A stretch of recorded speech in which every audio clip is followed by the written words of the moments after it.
Hello, welcome back to Hunter Tuned. Today, I'm going to be talking to you guys about my 30 plus horsepower Honda Grom. And this video is brought to you by my new iPhone 17 Pro Max.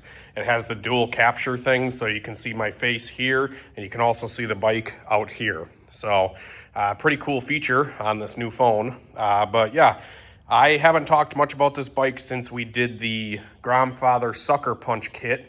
And that was a really good setup, honestly, for people that are just ripping around town and they want a super reliable, just pound the crap out of, 16 to 18 horsepower setup. The Sucker Punch kit, I still really liked. And with me being a 200 plus pound rider, I was still able to run 82 miles an hour on that 125cc Sucker Punch kit from Gromfathers. That kit consisted of a high compression piston, a ported stock head, an aftermarket cam, and a Brox or Hindle exhaust. That also was paired with their back cut throttle body and a rev wedge, and I think I had a PCX 150 injector in it with an A-Racer ECU. But things have changed. I upgraded that setup and I went to a Gromfather 210 on this bike. And I really wanted to do an overview and a walk around of this thing, showing you the parts and stuff that I have on it now, because it's been a little bit, but this bike is probably my favorite Grom-based engine so far. Yes, it's a little bit pricey, but ain't nothing has run this good in any other Grom build that I've done. The only thing that comes close is the 170 4-valve that I had done by Kenny at Gromfathers. So this is just a heightened version of the 170 that I had in my green bike. And I had issues. I blew up a couple other motors, 223s and stuff like that I had in my green bike before I did the turbo CBR 250 swap, which by the way is down at Gromfathers getting some attention that it needs. I tried selling that bike and the guy ended up blowing it up and I bought it back from him. So that bike's down at Kenny's. Hopefully this winter we'll get that bike back up and running and we'll be able to see like a 50 plus horsepower Grom. But for something you can still ride around and have a ton of fun with, this 30 plus horsepower setup, I think this exact engine, when I first put it in the bike, made 32 horsepower, but I think it's making a little bit more now, because for pretty much the entirety of me having this engine in this bike, I think it's had a shitty spark plug the entire time. And I made a post on the Gromfather page the other day on Facebook telling everybody, don't overlook a spark plug, because these ER9 EH spark plugs from NGK and this 13,000 RPM engine, these little spark plugs can rattle themselves to death, and you won't even see it because inside the porcelain here, you might get some sort of micro crack or something like that, and the bike will start running a little bit weird or different because of this. And it might look fine on the outside, but for example, this bike's been running for a couple months with this spark plug in it, and it would have like a really kind of dead spot at 8,500 RPM, 9,000 RPM. And even just cruising, the bike would kind of feel like it was loading up and it would die at stoplights. And I went nuts trying to figure it out. Kenny from Gromfathers actually helped me out, and we ended up pretty much checking the whole motor out. I checked the valve lash.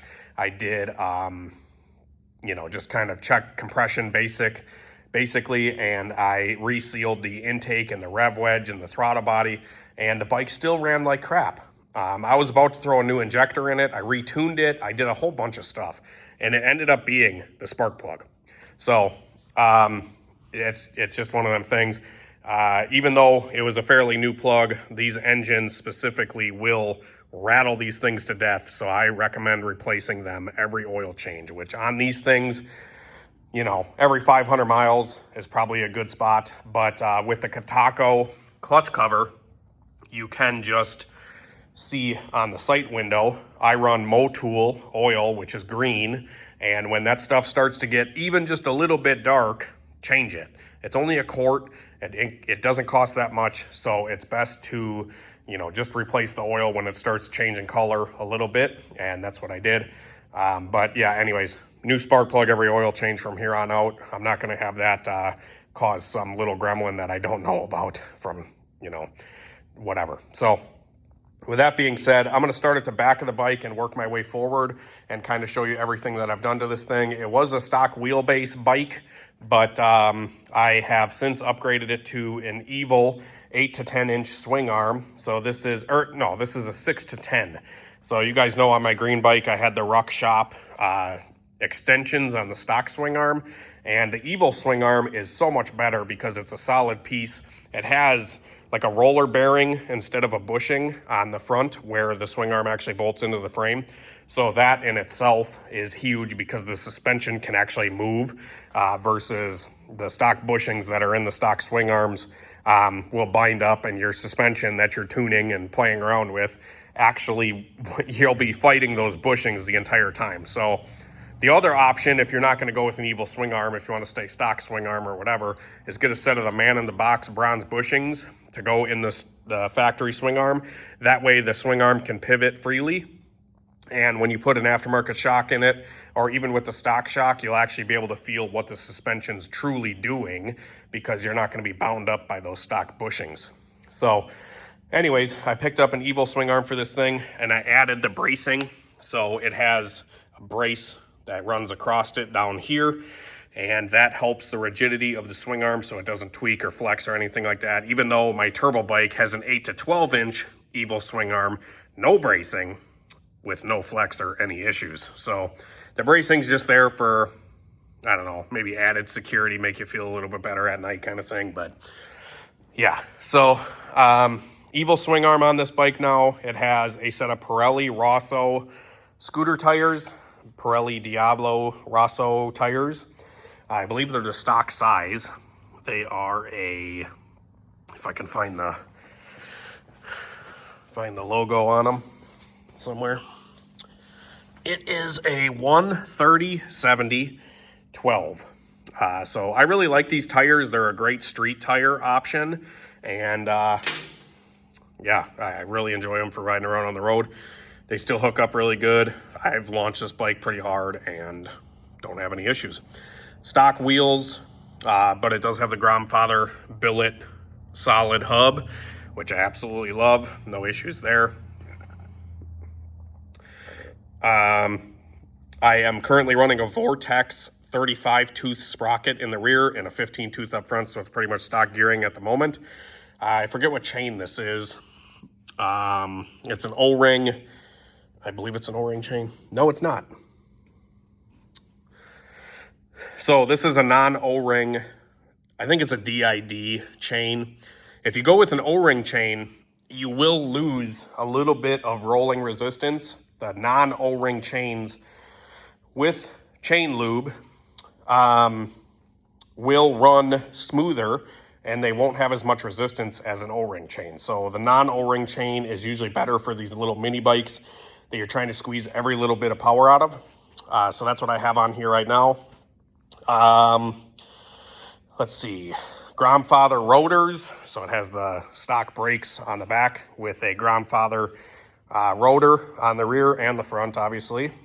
The shock is a Katako blue shock. I don't know exactly, but it's you know, probably from WeBike Japan. I bought it for quite a while ago. I don't remember exactly when I bought it, but that shock, 4.5 inch lowering link from the Ruck Shop, I believe.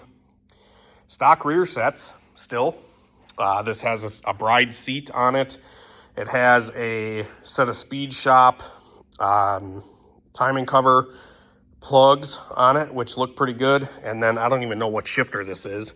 It's just a direct bolt-on style shifter instead of having the little linkage. I think these bikes have a little linkage on them normally. So this is a direct shifter right to the transmission.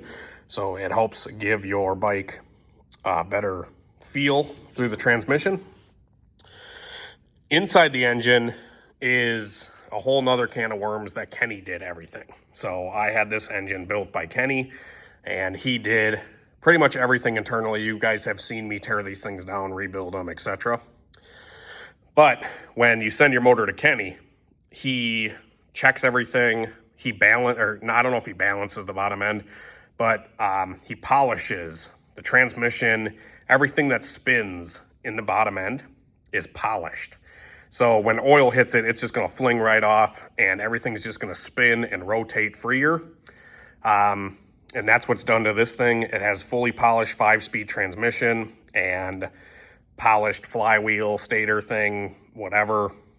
All of it in the bottom end's polished. It has a Katako rod and crank that is drilled to fit the 210 piston, which I believe is a JE piston. And then it has a Koso 4-valve head with titanium retainers and I think that's it in the head.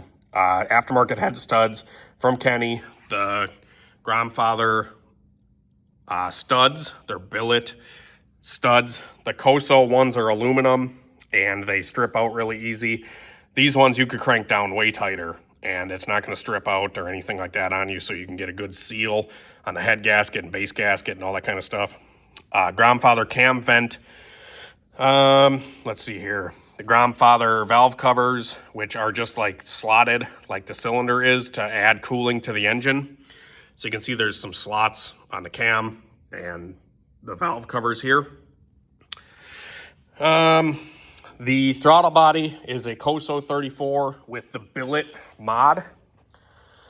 So the billet mod is a widened Koso 34 millimeter throttle body with a horn on it.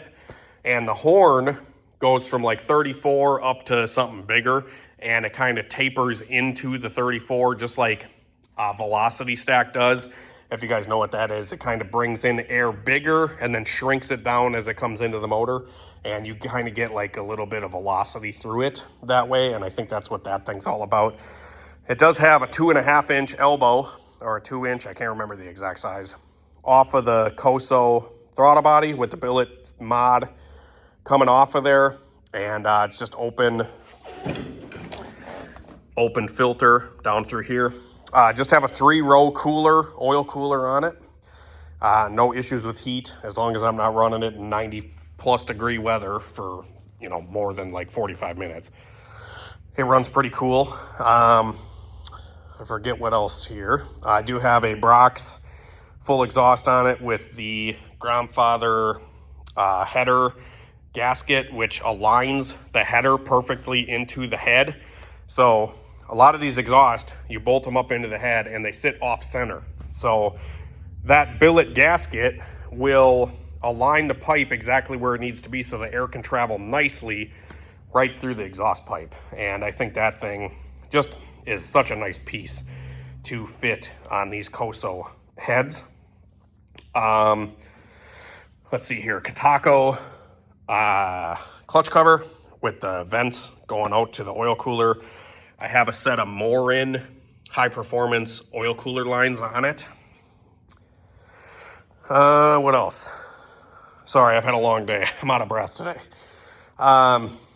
The computer is an A-Racer RC2. Runs great. Auto tune with the AF2 wideband module. You can see I have the wideband module down there into the exhaust pipe on the Brox or the Hindle exhaust. It's the only exhaust to run on something you're trying to make power with. And then I also have the A-Racer Sport D display. So this display will tell you, I have it set up to run temperature and air fuel. And it's a great thing to keep on here so you don't have to have your phone mounted to the bike all the time. You can monitor your temperature and air fuel right on that thing, which is pretty nice.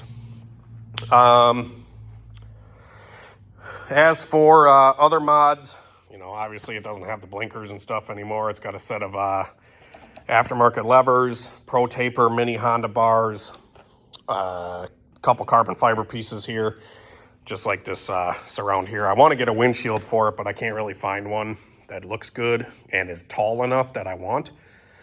So I don't know what's up with that. What else? Obviously it has the Grandfather speed spacers as well, which go between the wheel and the fork, and the wheel and the swing arm on the back.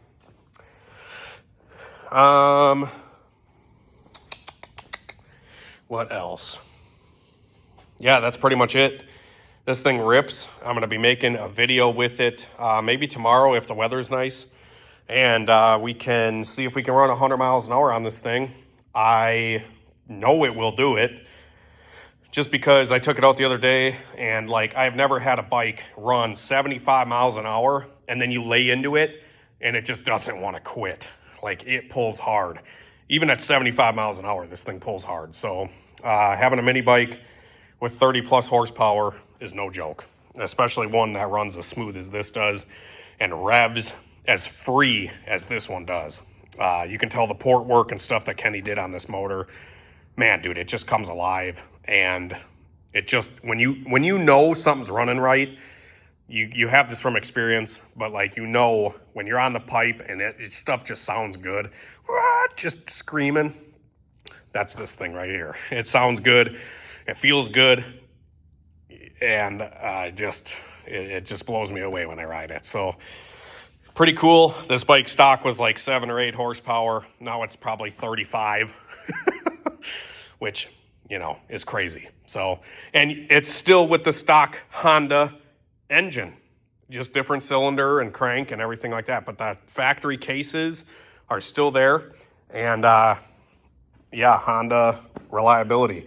If you want to build something crazy like this, you got to get something that's 2020 or older, because the newer generation, Gen 3 Groms, share a different, you know, case and stuff like that, and you can't really do big bores on them, and they're just overall weaker in general. But if you get something, you know, the first gen or second gen Grom like this, you can really build these things into a monster. So they're a ton of fun. I really like them, and I help a couple guys out here and there building these things. So yeah, hit me up or hit Kenny up. He's obviously the Grom father. So we'll do a little bit of a cold start here. I haven't started this bike in 2 days now, but we'll do a little cold start for you guys. Ooh. It's 50 degrees outside right now. Probably why it didn't kick off on the first hit there. But man, it runs good. And after I changed the spark plug and did a bunch of other tuning and stuff and resealed my intake and whatnot, I can get this bike to idle. Stock RPM, 15 to 1800 RPM, and this thing just lopes like a big cam drag car.